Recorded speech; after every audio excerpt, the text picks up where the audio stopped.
Hi there. In this video, we are going to discuss the chapter 2 of Robbins Basic Pathology, and it will be a quick overview of the entire chapter. So let's start it.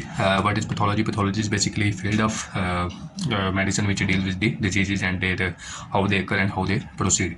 So what is etiology? Etiology basically deals with the causes and modifying factors of the disease which are responsible to initiate and progression of the disease.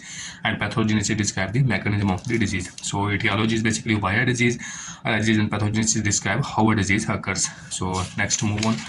There are different factors which can cause cellular injury, and these factors include hypoxia and ischemia, toxins, infectious agents, bacteria, viruses, protozoa, autoimmune reaction, genetic abnormalities, nutritional imbalance such as protein deficiency, vitamin deficiency, physical agents such as electric shock, trauma, etc. And aging is also a mode of cellular injury. So next, there are two types of injuries. One is reversible cellular injury and other is irreversible cellular injury. When there is irreversible injury, cell recovers its lost function when the toxic stimuli is removed. But when there is irreversible injury, cellular function is never recovered, and it can ultimately lead to the cellular death. So what are the morphological features of reversible cellular injury?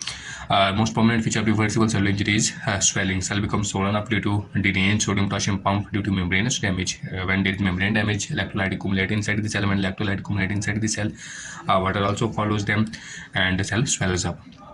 So first morphological feature is cellular swelling, and what happens when there is cellular swelling? The capillaries are also compressed. When the capillaries are compressed, the blood supply in the organ become compromised. When blood supply become compromised, there is marked pallor in the organ, and due to swelling, organ weight and turgor pressure also increases, and the cytoplasm of the cell accumulate the fluid filled vacuoles. So this change is termed as hydrophic change or vacuolar degeneration.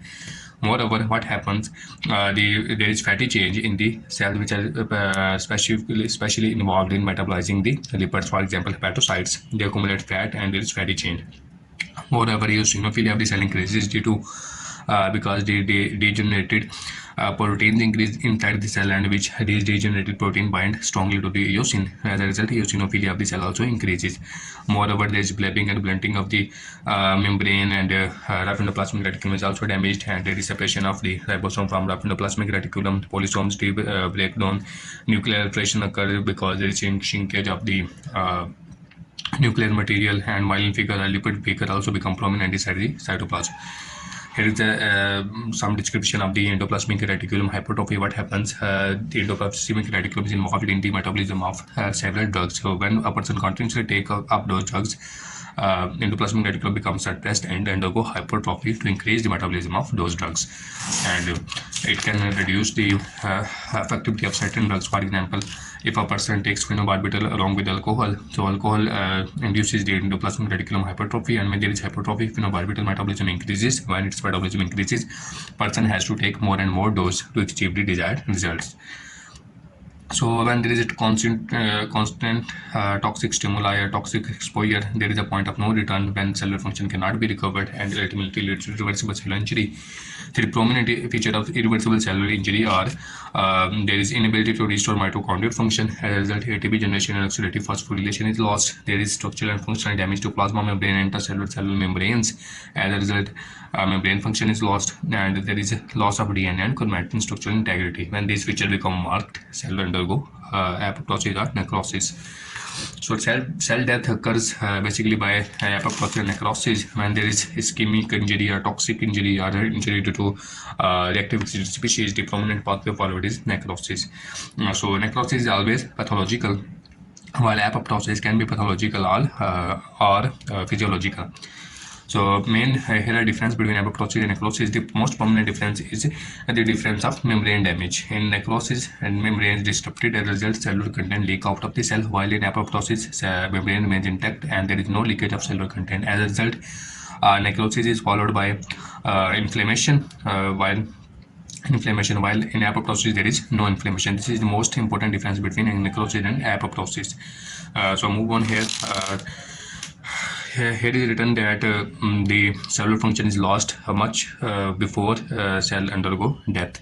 For example, in myocardial cells, the contractile function is lost after 1 to 2 minutes of ischemia, but cell may survive 20 to 30 minutes of ischemia. But after the 20 to 30 minutes, cell undergo apoptosis or necrosis. But then Morphological features of cellular death appears 2 to 3 hours after the cellular death under electron microscope, but under light microscope it may take up to 6 to 12 hours. So next move on here, what is necrosis? Necrosis is accidental cellular death, and it is always pathological, and it is followed by inflammation. So different mechanism follow, maybe necrosis may follow different mechanism, and it is vary according to the toxic stimuli. Stimuli can be toxins, can be reactive oxygen species, can be nutritional imbalance, so multiple causes. So what are the morphological features of necrosis?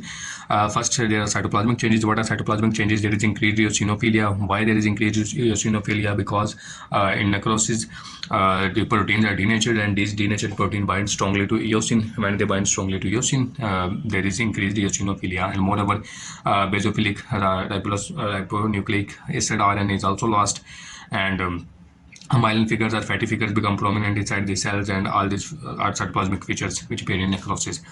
What are nuclear changes? Nuclear changes are characterized by three processes: pycnosis, karyolysis, and karyolysis. What happens? Initially, suppose this was the normal nuclear material, and it is a little bit scattered. So what happens in the necrosis? It condenses up, and its condensation is called pycnosis. Then it undergoes fragmentation.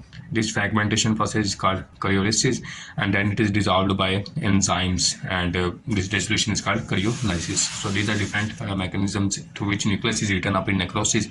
So what happens? When cell dies by necrosis, it is replaced by some fat figures or myelin figures, which further become calcified or eaten up by phagocytes. So it is the fate of necrotic cells. Next, move on. What are different types of necrosis? Necrosis can be coagulative necrosis, liquefactive necrosis, gangrenous necrosis, calcis necrosis, fat necrosis, or fibrinoid necrosis. So what is coagulative necrosis? In coagulative necrosis, not only the cellular proteins are denatured, but cellular digesting enzyme are also denatured. As a result, cellular features or organ features remain preserved for certain times. This is coagulative necrosis. It occurs in solid organs, and organ features are preserved for several days or weeks, and after that there is infestation of bacteria and microorganisms which lead to the dissolution of the organ. So what is a liquefactive necrosis? Liquefactive necrosis basically occurs in the infection due to certain bacteria and microbes. When there is infection due to bacteria and microbes, there is inflammatory reaction, and the leukocytes are recruited. As a result, there is fast damage to the organs and cells, and they are dissolved. This is liquefactive necrosis, and this brain also follows always liquefactive mode of necrosis due to unknown reason. And in liquefactive necrosis, if there is a bacterial infestation, there can be production of pus, which is a mixture of the dead cells and leukocytes and microbes. So next moment, what is gangrenous necrosis? Gangrenous necrosis is basically terminology used for the lower limbs, necrosis of lower limbs, and it has a combination of the coagulative necrosis and liquefactive necrosis. If there is necrosis of multiple layers of leg, it is called gangrenous necrosis, and if bacterial infection arises there, and this coagulative necrosis is replaced by liquefactive necrosis, it is called wet gangrene. If there is no bacterial infection and only coagulative necrosis, it is called dry gangrene. But if there is bacterial infection and liquefactive necrosis occur, and there is liquefaction of the tissues, and it is called wet gangrene. In coagulative necrosis, initially there is no liquefaction of tissues, but in liquefactive necrosis there is always liquefaction of the tissues. What is causes necrosis? In causes necrosis, tissue becomes cheese-like or yellowish, and this is most commonly seen in the tuberculosis infection, which lead to the granuloma formation or granulomatous inflammation. Next is fat necrosis, and this fat necrosis is the characteristic feature of the pancreatitis. What happens in which when pancreatic enzyme leak out in the abdominal cavity, they digest the abdominal fats or the peritoneal fats, and this fat tissue or fatty acid then combine with calcium, which can lead to the fat stonification. And when they examine them on radiological exams or histological exam, they on histological exam they appear as basophilic calcium deposits. Fat necrosis is basically related to abdominal cavity or abdominal fats. Next is fibrinoid necrosis. Fibrinoid necrosis is limited mainly to the blood vessels, and it is occurs in immune reaction. So what happens, and lining of the blood vessel undergo necrosis due to autoimmune reaction, and it is characterized histologically by a bright pink amorphous appearance, and it is commonly seen in the disease polyarteritis nodosa. So when there is necrosis in tissue, the tissue-specific enzyme leak out in the circulation, and this is a well prominent diagnostic criteria for necrosis of certain tissue. For example, when cardiac muscle undergo necrosis, creatine kinase and protein troponin leaks out. When there is damage to hepatocyte, hepatic transminase leak out, and they are used to diagnose these conditions. So what is apoptosis? Apoptosis is programmed cellular death, and in programmed cellular death there is no leakage of the content outside. When there is no leakage of content outside, there is no inflammation in apoptosis, but there is formation of apoptotic bodies which are bounded by membrane, and they are eaten up by phagocytes. So what are causes of apoptosis? These can be physiological causes, can be pathological causes, and physiological apoptosis is common in normal development as well in tissues which are responsive to the hormones. When there is hormone supply, the cell in tissue grows up. When hormone supply declines, the cell die out by apoptosis. And pathological apoptosis can be due to radiation, due to cytotoxic drugs, due to misfolded protein, due to damage to DNA. So here are different physiological causes as well as pathological causes. As what are physiological? Physiological apoptosis occur during embryogenesis. It occurs during turnover of proliferative tissues. It can be involution of the hormone-dependent tissue. When hormone supply is reduced, apoptosis of the tissue occur. And the leukocyte number at the end of infection also declines by apoptosis. And harmful self-protective leukocytes are also removed during the process of tolerance by apoptosis. So these are different physiological conditions in which apoptosis occurs, and in most cases there is loss of growth factor signal. Actually, cellular survival is basically a balance between growth signal and death signals. If death signals dominate, cell dies. If growth signal dominate, cell continue to survive. If there is a removal of growth signal, cell again dies. So when there is loss of growth signal, apoptosis occurs, and then hormone level decreases. Hormone level also a growth signal. When it declines, there is also apoptosis. Loss of survival signal, growth signal lead to apoptosis. What are pathological conditions which apoptosis occur? First, DNA damage, and then accumulation of misfolded protein, then infection, bacterial viral infection. This can induce apoptosis. So data pathway, BH3 pathway. What are the BH3 pathway and what are the receptor pathway? We study on here next. Mechanism of apoptosis.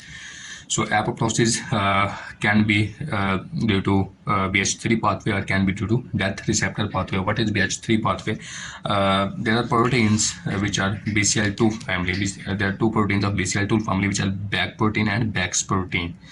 And BCL2 family protein are BCL2 and BCLXL, and these are anti-apoptotic proteins. They keep in check the activity of BAC and BAX protein, which are pro-apoptotic proteins. We can understand them here.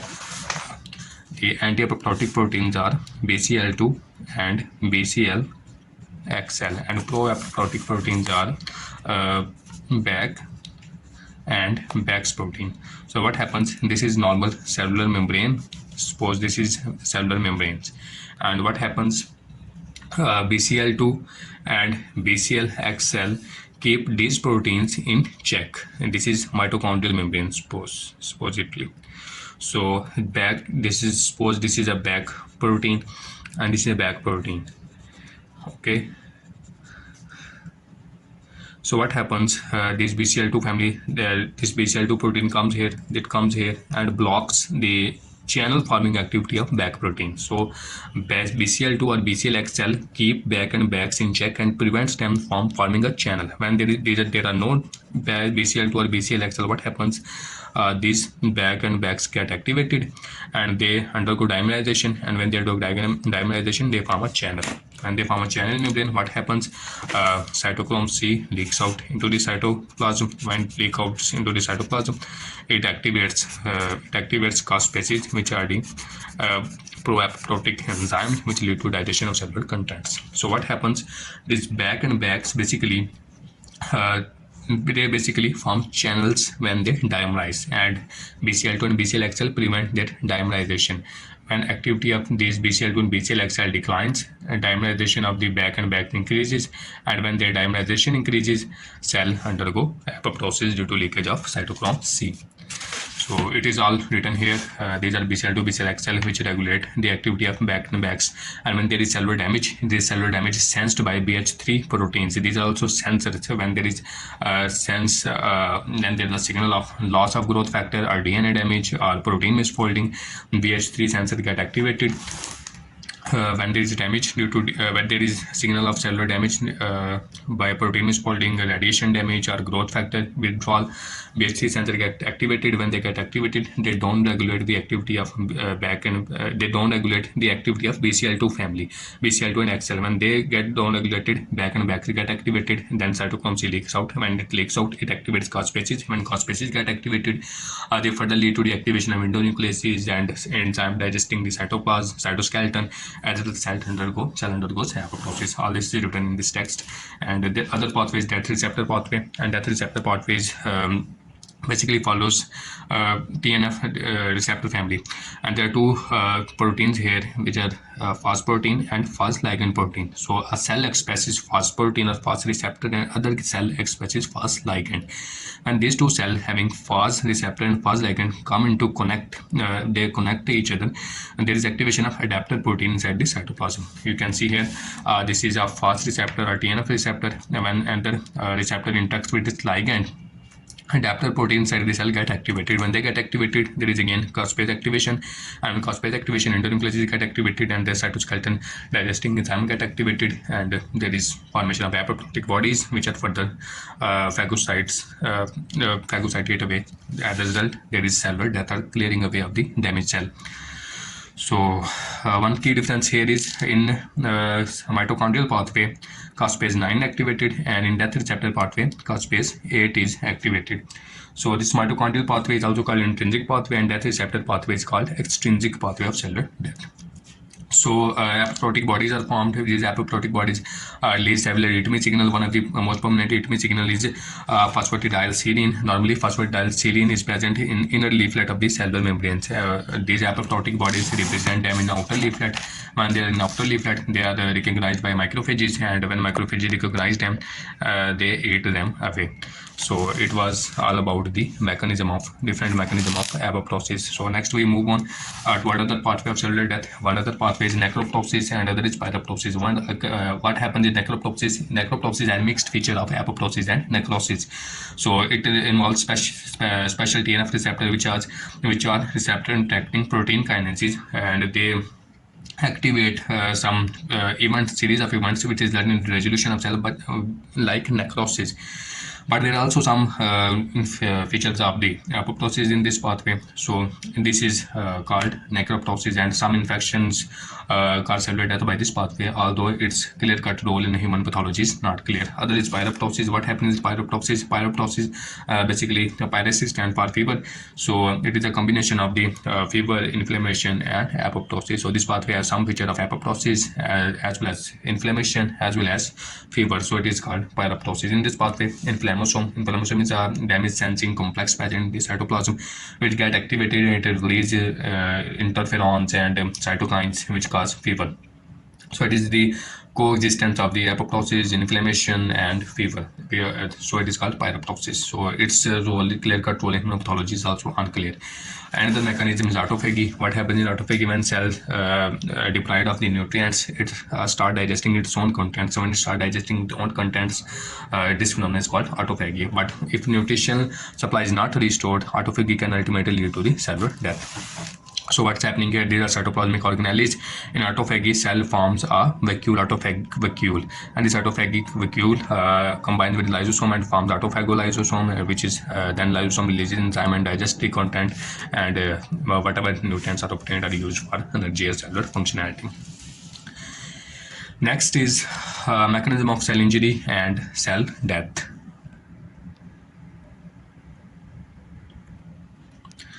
So what happens? Cellular response to injury stimuli depends upon the type of injury and its duration and its severity. Not only it depends upon type of injury stimuli, but it also depends upon the type of cell.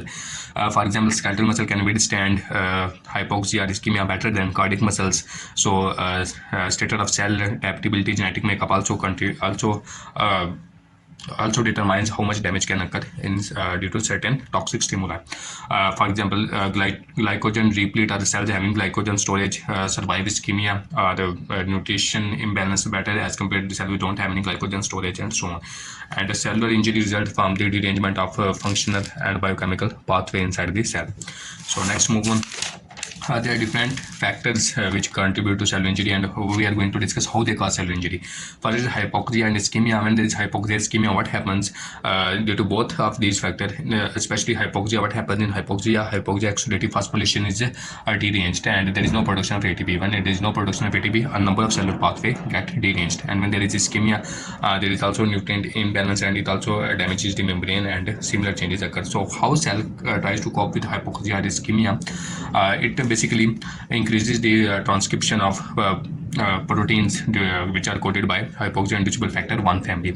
So what this protein do? This protein basically are the vascular endothelial drive growth factor, which increases the vascularity of the hypoxic tissue. When there is increased vascularity, blood flow improves. Moreover, the protein responsible for uptake of glucose and glycolysis also increase up, and cell tries to survive this hypoxia and ischemia. Moreover, the intracellular glycogen is hydrolyzed to improve the nutrient supply, and moreover, the cell also shifts toward anaerobic glycolysis, in which and product of glycolysis, pyruvic acid is converted into lactic acid, and the two ATPs are produced. So, but if there is, it continues to persist, hypoxia and ischemia continue to persist, there is cellular injury. Why there is cellular injury? ATP production decline. When there is decline in ATP production, ATP dependent sodium potassium pumps are deranged. When sodium potassium pumps are deranged, cell accumulates electrolyte and water and swells up. Moreover, there is anaerobic glycolysis. When there is anaerobic glycolysis, lactic acid is produced, which alters cellular pH. Cellular pH alters, and cellular enzyme functionality is also altered. Moreover, protein synthesizing apparatus is deranged, and polysome breakaway and the endoplasmic reticulum deranged. Moreover, the reactive oxygen species also damage the cell, and the mitochondrial lysosomal membranes are damaged. All these factors contribute to cellular injury and ultimately lead to the cellular death. Moreover, next factor is ischemic reperfusion injury. When ischemia is restored suddenly, what happens? The injury increases. Why injury increases? Because the cellular systems are damaged to some extent. Mitochondrial membrane cannot utilize all the oxygen which comes up when ischemia is reversed.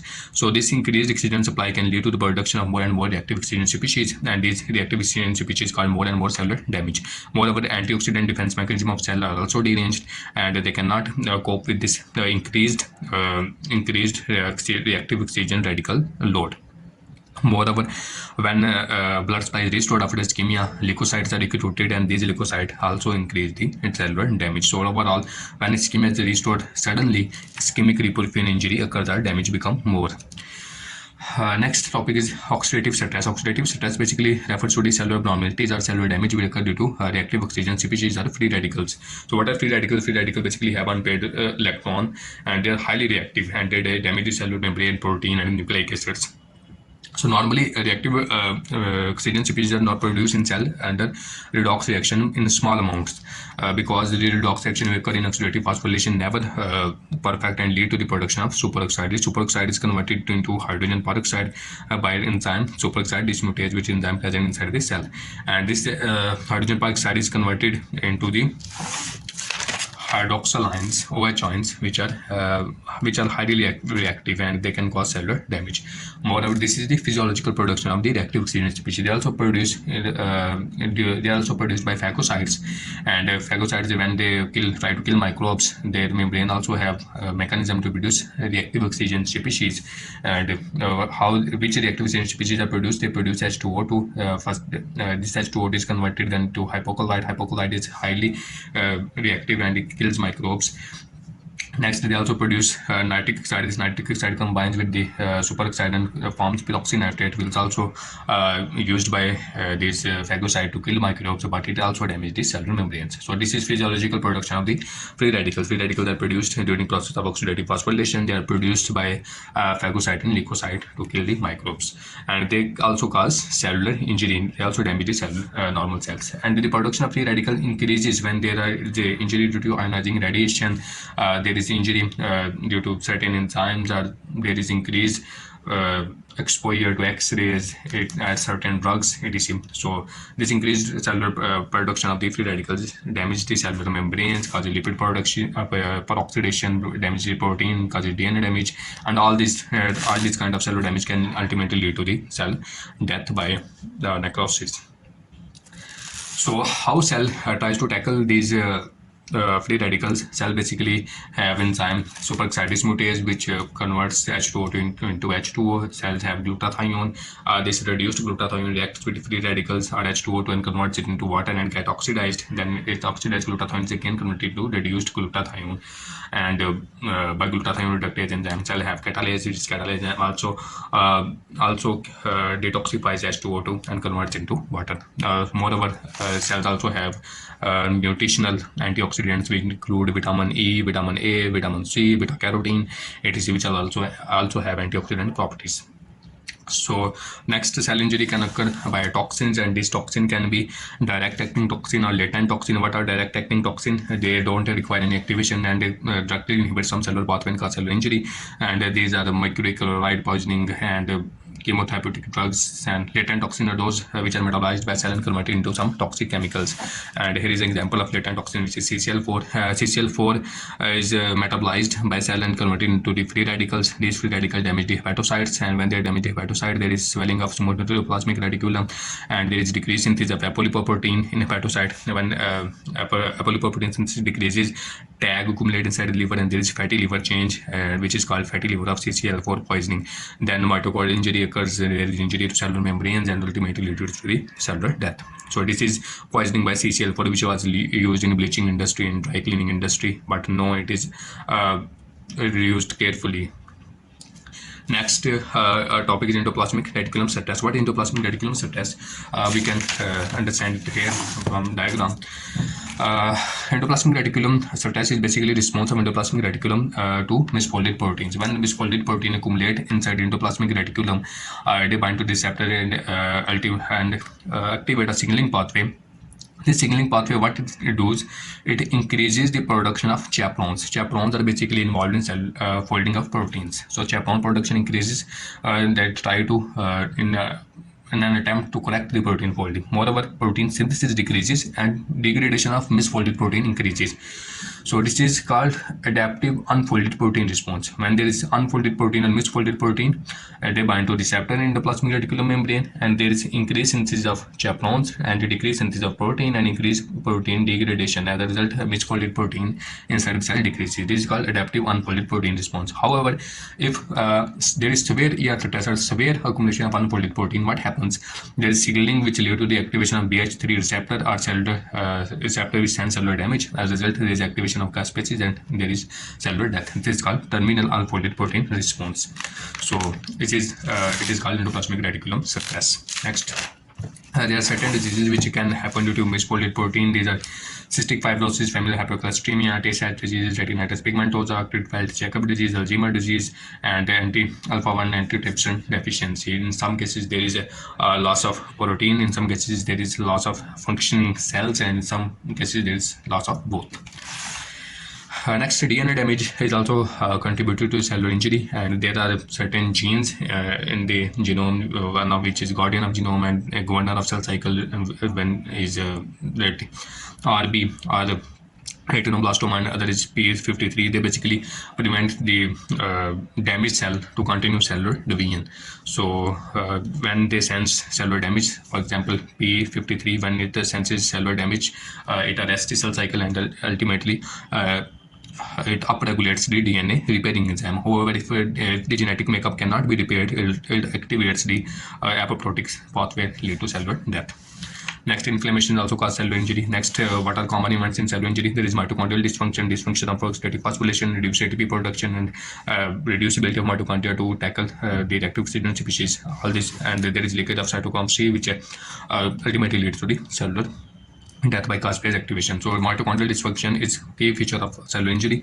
Next, there is damage to mitochondrial membrane, plasma membrane damage, lysosomal membrane damage. All these factors contribute to cellular death. Next, we discuss various cellular adaptation to stress. So cell can adapt to stress by undergoing hypertrophy, atrophy, hyperplasia, or metaplasia. So what is hypertrophy? Hypertrophy is basically increased in size of cell, not number of cell. Increase in number of cell is called hyperplasia, while increase in size of cell is called hypertrophy.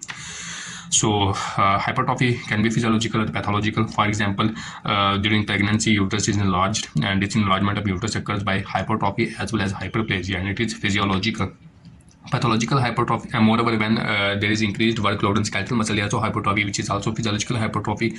Pathological hypertrophy occurs in hypertension. When there is hypertension, cardiac muscle fiber hypertrophy to pump blood against this hypertension. Or in aortic stenosis, there is more force required by cardiac myocyte to pump blood, and they also undergo hypertrophy. This is pathological hypertrophy. What happens in pathological hypertrophy? Cardiac muscle increase their strength to pump the blood. However, there is a limit to which they can increase their strength. When this limit is crossed, then there is dilation of the cardiac muscle and ultimately lead to the cardiac failure. Why there is a limit? Because there is a limit to which vasculature can increase its blood supply to hypertrophied muscle. There is a limit to which mitochondria can supply ATP. There is a limit to which biosynthetic machinery of myocardial cell can synthesize the contractile proteins. As a result, these processes are limited, due to which there is a limited hypertrophy, and when this limit is crossed, there is dilation of the ventricles and lead to the cardiac failure. And then there is hyperplasia. What is hyperplasia? Hyperplasia is an increase in the number of cells, and the hyperplasia can also be physiological or pathological. And physiological can be hormonal hyperplasia as well as compensatory hyperplasia. What is hormonal hyperplasia? Hormonal hyperplasia is the hyperplasia of the breasts at puberty, and compensatory hyperplasia is the hyperplasia of the liver. When part of liver is removed during transplant surgeries, it regrows its lost part by hyperplasia, and this is due to growth factors which are released by intact hepatocytes, surrounding hepatocytes. What is pathological hyperplasia? Pathological hyperplasia basically occurs here is a condition which is benign prostatic hyperplasia, which is due to more stimulation by androgen, and it is pathological. Another pathological hyperplasia can also occur when there is overstimulation of the uterine endothelium by hormones, due to which they undergo hyperplasia. Hyperplasia is basically hyperplasia can reverse back when the growth factors or signals are removed.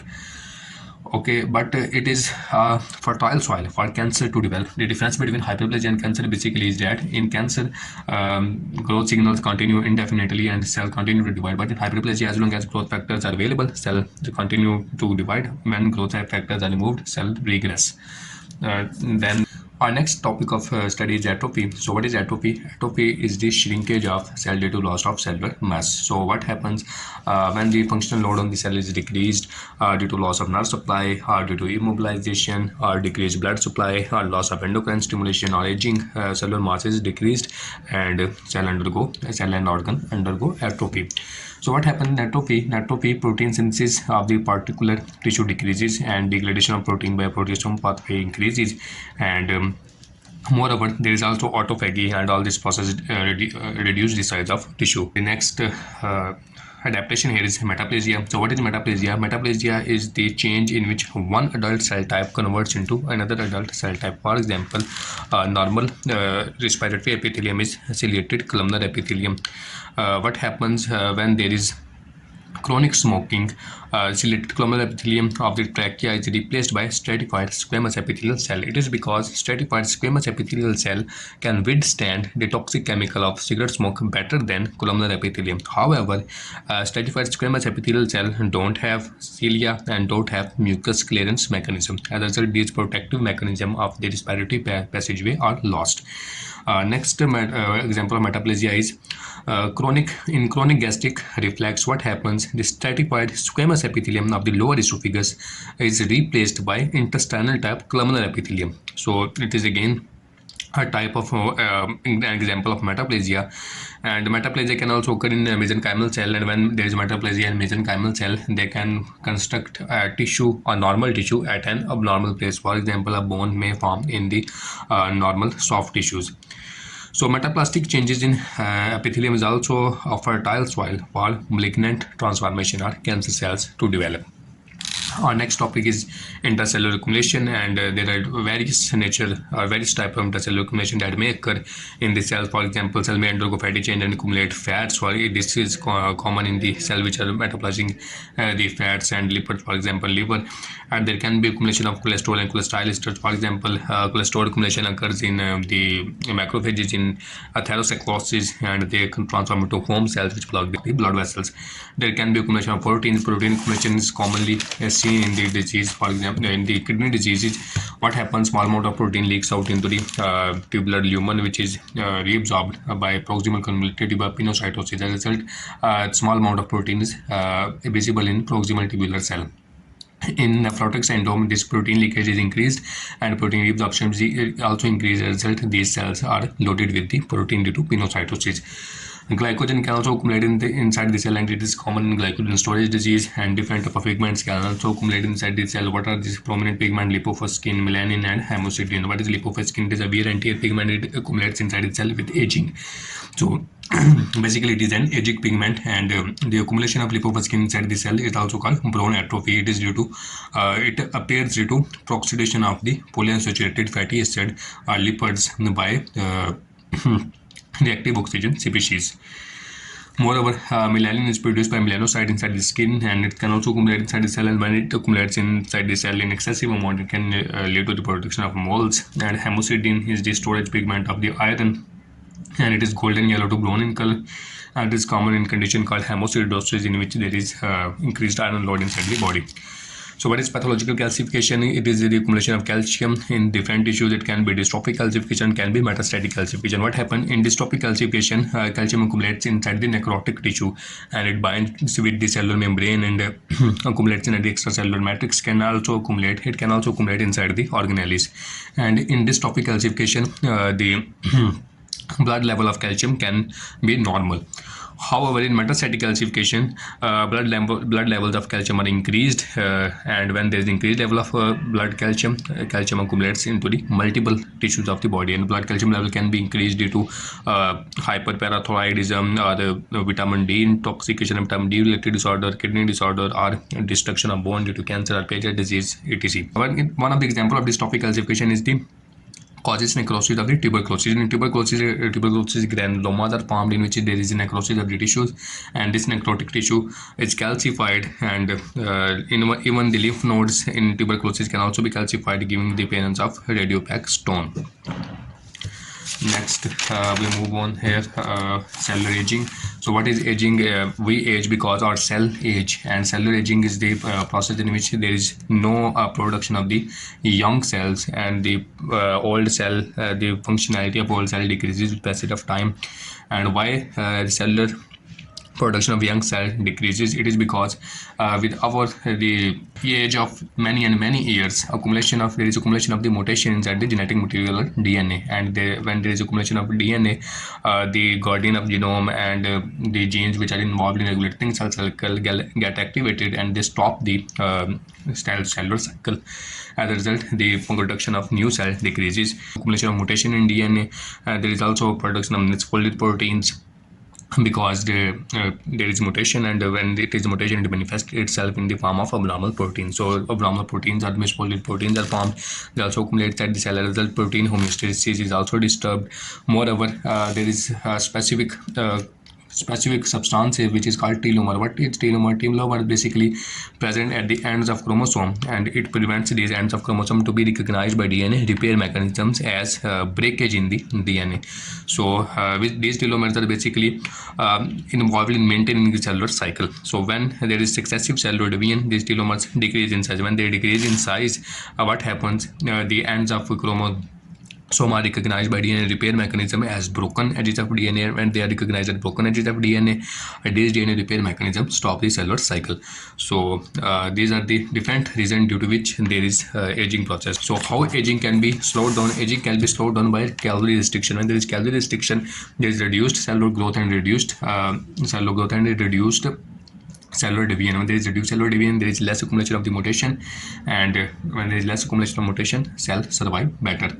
So how cellular growth is retarded by calorie restriction? When there is calorie restriction, insulin requirement and insulin-like growth factor signaling decreases, and when this signaling decreases, ultimately cellular growth decreases. Moreover, the physical exercise also slows down the process of aging. Another factor which contributes to aging is also persistent inflammation. When we grow old and old, there is persistent low level of inflammation. This low level of inflammation also contributes to the process of aging. So it was all about the chapter 2 of the Robbins basic pathology. Thank you.